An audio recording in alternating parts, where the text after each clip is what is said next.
Future tense का दूसरा भेद, फ्यूचर कंटिन्यूअस टेंस।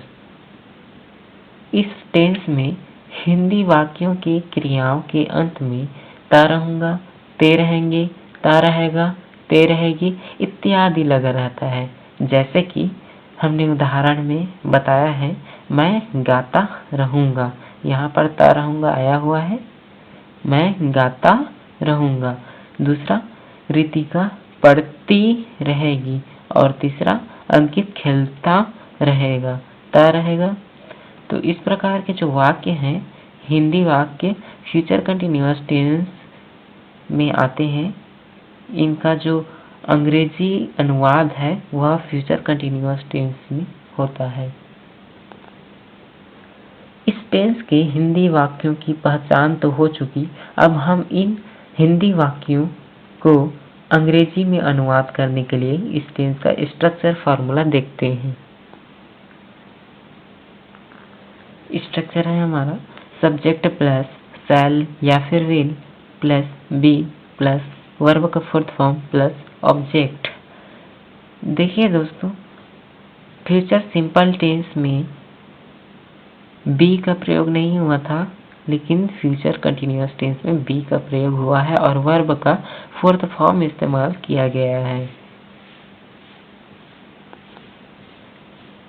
शैल और विल का प्रयोग हमने आपको पहले ही बता दिया है फ्यूचर सिंपल टेंस में।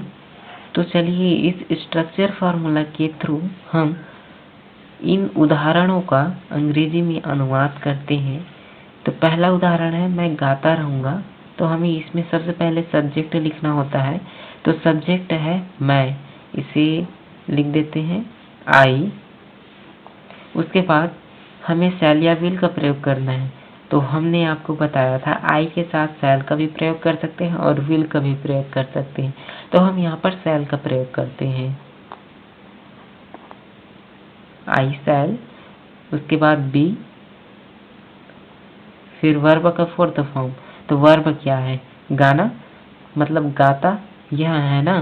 तो गाना गाना इसे बोलते हैं सिंग, लेकिन वर्ब का फोर्थ फॉर्म है। तो फोर्थ फॉर्म में होता क्या है, इस मूल वर्ब मतलब वर्ब का जो मूल रूप है उसमें आईएनजी जोड़ देते हैं, जिससे वर्ब का फोर्थ फॉर्म बन जाता है। इस प्रकार से हमारा वाक्य तैयार हो गया, आई शैल बी सिंगिंग। क्योंकि इसमें कोई ऑब्जेक्ट के लिए अन्य वर्ड नहीं है, इसलिए ऑब्जेक्ट नहीं रहेगा। यहाँ पर हमारा सेंटेंस कंप्लीट हो जाएगा, वाक्य कंप्लीट हो जाएगा। तो दूसरा देखते हैं, रितिका पढ़ती रहेगी। इसे हम किस प्रकार से अंग्रेजी में ट्रांसलेट करते हैं। देखिए सब्जेक्ट क्या है, रितिका, रितिका। उसके बाद हमें नेम के साथ विल लगाना होता है। तो यह एक नाम है, तो रितिका विल। उसके बाद बी, फिर वर्ब का फोर्थ फॉर्म पढ़ना, रीड, आईएनजी रीडिंग।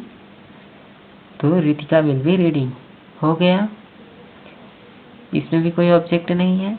और हमारा तीसरा वाक्य, अंकित खेलता रहेगा। तो इसमें सब्जेक्ट है अंकित, विल, नेम है विल, फिर बी प्लस प्लस वर्ब का फोर्थ फॉर्म। तो खेलता रहेगा, खेलना जो है वर्ब हो गया, तो प्ले और आईएनजी प्लेइंग। दोस्तों, आप भी इस टेंस के हिंदी वाक्यों को पहचानिए और इस स्ट्रक्चर के जरिए उन्हें अंग्रेजी में अनुवाद कर सकेंगे। अब हम देखते हैं कि इस टेंस का उपयोग कहाँ कहाँ किया जाता है। इस टेंस का प्रयोग तब होता है जब भविष्यत काल में किसी एक क्रिया के होते हुए दूसरी क्रिया होती है। चलिए उदाहरण से समझते हैं।